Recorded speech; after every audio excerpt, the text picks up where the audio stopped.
Hello बच्चों, कैसे हैं आप लोग? सब लोग बढ़िया हैं ना? आज से हम लोग एक नया टॉपिक स्टार्ट करने वाले हैं।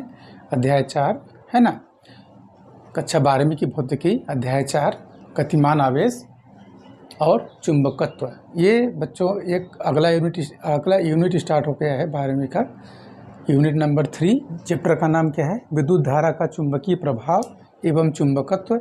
उसमें से एक पार्ट है ये गतिमान आवेश और चुंबकत्व, है ना। चैप्टर 4 और यूनिट 3, इकाई 3 और अध्याय 4 स्टार्ट है ना। चलिए, इसके बाद हम लोग चुंबकत्व पढ़ेंगे, चुंबक क्या होता है उसके बारे में थोड़ा सा स्टडी करेंगे। तो बच्चों, इसको स्टार्ट करते हैं हम लोगों ने इसके पहले वाले चैप्टर में अध्याय 1 में देखा था स्थिर विद्युत। स्थिर विद्युत यानी कि विद्युत आवेश से उत्पन्न होता है। जिस प्रकार आवेश से विद्युत क्षेत्र उत्पन्न होता था, उसी प्रकार यहाँ पे चुंबक से चुंबकीय क्षेत्र उत्पन्न होता है, उसके बारे में अध्ययन करेंगे। तो बहुत सारे चीज़ सिमिलर मिलेंगे, एक दूसरे से आप कंपेयर करके पढ़ सकते हैं और ये बहुत ही आसान हो जाएगा कंपेयर करके पढ़ने से। ठीक है, देखेंगे आप अभी कि कई सारे ऐसे व्यंजक आएंगे जो कि आप विद्युत क्षेत्र में पढ़े हुए हैं, जैसे कि विद्युत द्विध्रुव के कारण अक्षीय स्थिति और निरक्षीय स्थिति में विद्युत क्षेत्र ज्ञात करने के लिए, ठीक उसी प्रकार से यहाँ हम लोग चुंबकीय क्षेत्र के लिए नहीं देखेंगे। बहुत सारा चीज़ें जैसे ही आने वाला है ना। जैसे कि वहाँ पे विद्युत क्षेत्र, यहाँ पे चुंबकीय क्षेत्र, वहाँ पे आवेश, यहाँ पे चुंबक का इस्तेमाल होगा। वहाँ पे दो आवेश होते थे, धन आवेश और ऋण आवेश। यहाँ पे भी सेम उसी प्रकार से चुंबक का यन ध्रुव यानी कि उत्तरी ध्रुव और दक्षिणी ध्रुव के बारे में हम अध्ययन करेंगे। प्लस को कंपेयर, धन आवेश को कंपेयर करेंगे उत्तरी ध्रुव से यानी कि यन से, और ऋण आवेश को हम लोग कंपेयर करेंगे एस से यानी कि दक्षिणी ध्रुव, साउथ पोल। ठीक है, उसके बारे में अध्ययन हम लोग यहाँ पे करेंगे। तो आराम से पढ़ते रहिए, कोई दिक्कत नहीं होने वाला है, और अपना नोट्स बनाते रहिए बच्चों। ठीक है, चलिए कंटिन्यू करते हैं। देखिए, आज का टॉपिक हम लोग कवर करेंगे बच्चों कि चुंबकीय क्षेत्र की अवधारणा क्या है। चुंबकीय क्षेत्र की अवधारणा, कॉन्सेप्ट ऑफ मैग्नेटिक फील्ड। अब ऑरस्टेड का प्रयोग क्या है? सन 1820 में उन्होंने दिया था, एक प्रयोग दिया था चुंबक से संबंधित, और जो ये प्रयोग दिया, इसके बाद एम्पियर ने इस प्रयोग के बारे में विक्षेप की दिशा बताने का एक नियम दिया था, जिसे हम लोग बोलते हैं एम्पियर का नियम। और कई सारे नियम आएंगे, उसको हम लोग क्रमवार देखेंगे। फिलहाल अभी आपको मैं यहाँ पे बता दूं कि चुंबकीय क्षेत्र की अवधारणा किस प्रकार से। ठीक है, तो जिस प्रकार से आवेश से उत्पन्न होता है विद्युत क्षेत्र, ठीक उसी प्रकार से चुंबक से उत्पन्न होता है चुंबकीय क्षेत्र। लेकिन यहाँ पे हम अगर आवेश को गति दे दें, गतिमान आवेश कर दें, और इस आवेश को हम लोग किसी भी करंट के द्वारा, धारा के द्वारा हम लोग किसी चालक में प्रवाहित कराते हैं, तो उस चालक के चारों ओर चुंबकीय क्षेत्र उत्पन्न हो जाता है। क्या समझे?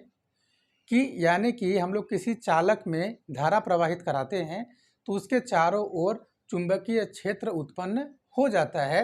इसको सन 1820 में साइंटिस्ट ऑरस्टेड ने एक प्रयोग किया और प्रयोग के द्वारा उसको सत्यापित किया। बात समझ में आ गई ना?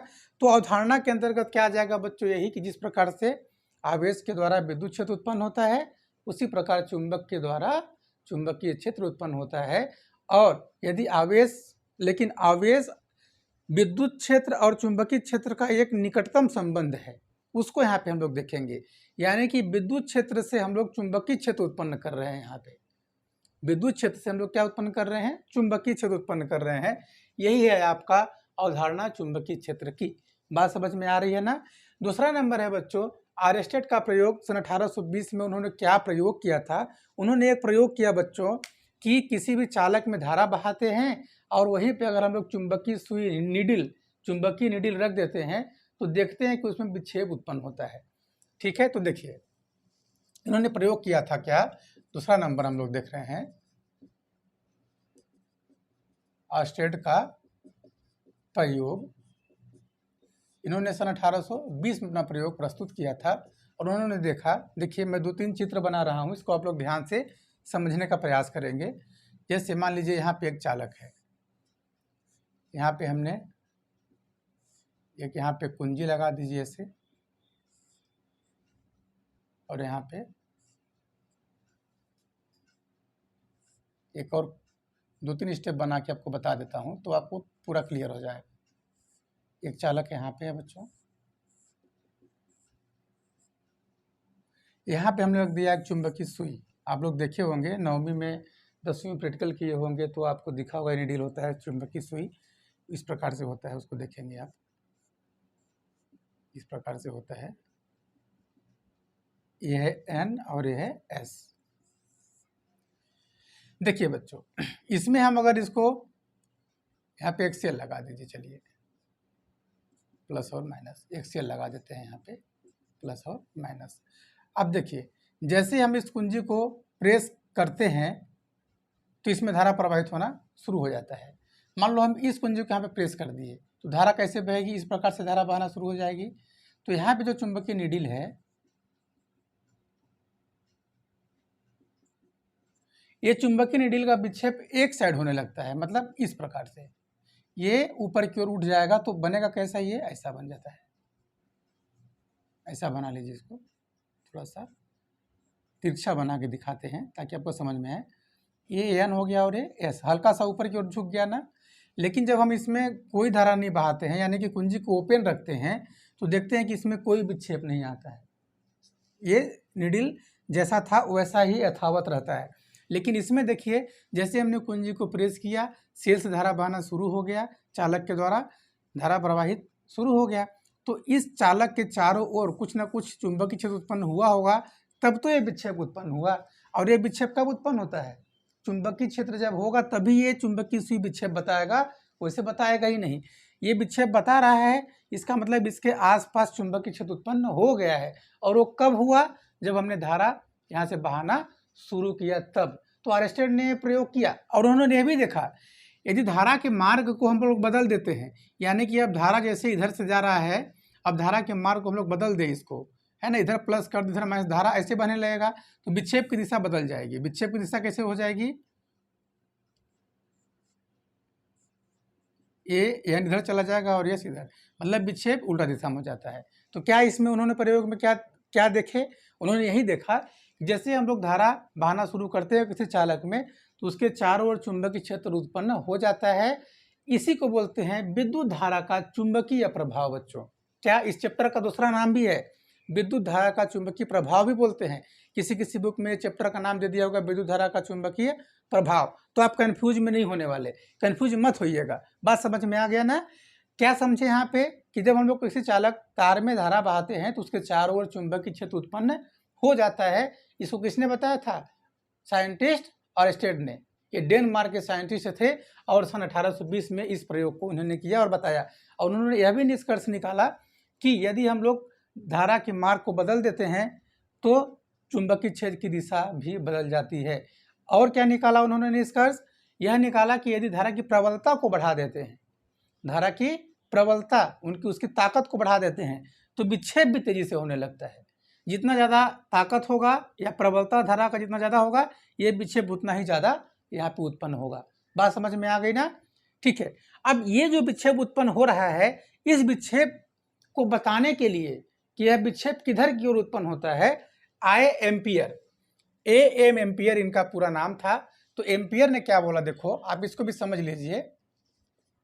इसे एम्पियर का परिपथी नियम, सॉरी एम्पियर का तैरने का नियम है ना, एम्पियर का परिपथी नियम तो आगे आएगा, हम बताएंगे उसको। एम्पियर के तैरने का नियम, इन्होंने क्या किया, मान लीजिए ये चालक तार है, तैरने का मतलब क्या, यहाँ पे एक आदमी को बना दीजिए ऐसा ही, ये दो हाथ है उसके, इस प्रकार से समझ जाइएगा, ये दो पैर हैं। अब ये उन्होंने बोला कि यदि धारा की दिशा किधर है, इधर है, अपना यह जो मुंह है, इस मुंह को धारा की दिशा में, तार के धारा के बहने की दिशा में नीचे की ओर करके ये तैरता है। और यहाँ पे चुंबकीय सुई रखी हुई है नीचे, अपना मुंह चुंबकीय सुई की तरफ करके धारा की दिशा में वो तैरने का प्रयास करता है। तो तैरने के लिए क्या करते हैं बच्चों, कभी बायां कभी दायां, दायां बायां हाथ ऊपर नीचे उठाते हैं ना। तो जब वो तैरने के लिए अपना बायां हाथ ऊपर उठाता है तो बाएं हाथ की दिशा में ही यह चुंबकीय का यन ध्रुव उधर की ओर विक्षेपित हो जाता है, चुंबकीय सुई का यन ध्रुव उधर की ओर विक्षेपित हो जाता है। देखिए ये एम्पियर का केवल विक्षेप की स्थिति बताने के लिए अपना नियम दिया था। आर्यस्टेड ने जो प्रयोग हमको बताया कि हम लोग किसी चालक तार में धारा प्रवाहित कराते हैं तो इसके चारों ओर चुंबकीय क्षेत्र उत्पन्न हो जाता है, यही ना बताया इन्होंने। तो यह चुंबकीय क्षेत्र की प्रबलता कितनी होती है इसको ज्ञात करने के लिए बायो सावर्ट ने एक नियम दिया। आगे हम लोग पढ़ेंगे, बायो एंड सावर्ट दो वैज्ञानिकों ने मिलकर एक नियम दिया था, उसके द्वारा हम लोग निकालेंगे कि ये चुंबकीय क्षेत्र आखिर में कितना उत्पन्न हो रहा है इसमें धारा बहाने से, उसकी प्रबलता कितनी है, उसको हम लोग निकालेंगे किससे, बायो सावर्ट के नियम की सहायता से। लेकिन इसकी दिशा किधर होगी, जैसे हमने धारा बहाया किसी चालक में, उसके चारों ओर चुंबकीय क्षेत्र उत्पन्न हो गया। अब उस चुंबकीय क्षेत्र की दिशा ज्ञात करने के लिए कई सारे नियम है, जैसे दाहिने हाथ का नियम है ना, स्क्रू या कारक पेच का नियम, बाएं हाथ का नियम, इन सारे नियमों को हम लोग सीखेंगे अच्छे से, ठीक है। तो ये हो गया आपका क्या सीखे हम लोगों ने, क्या सीखा, चुंबकीय क्षेत्र की अवधारणा हमने बता दिया कि चुंबकीय क्षेत्र की अवधारणा क्या है। एक तो अवधारणा ये है कि जिस प्रकार से आवेश से विद्युत क्षेत्र उत्पन्न होता है उसी प्रकार से चुंबक से चुंबकीय क्षेत्र उत्पन्न होता है। लेकिन यदि हम लोग किसी भी चालक में विद्युत धारा प्रवाहित करते हैं तो उसके चारों ओर चुंबकीय क्षेत्र भी उत्पन्न हो जाता है। बात समझ में आ रहा है। इसके बाद आगे हम लोग पढ़ेंगे बच्चों, अभी जब ये हो सकता है कि धारा से उत्पन्न हो रहा है चुंबकीय क्षेत्र, तो क्या चुंबक से धारा उत्पन्न हो, इसके बारे में आगे हम लोग पढ़ेंगे विद्युत चुंबकीय प्रेरण वाले चैप्टर में।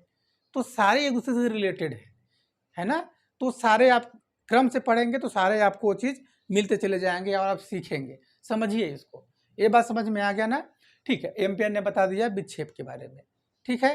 तो हम लोग ठीक इसके आगे वाले टॉपिक में हम लोग पढ़ेंगे कि इसका दिशा ज्ञात करने के कौन कौन से नियम हैं, ठीक है ना।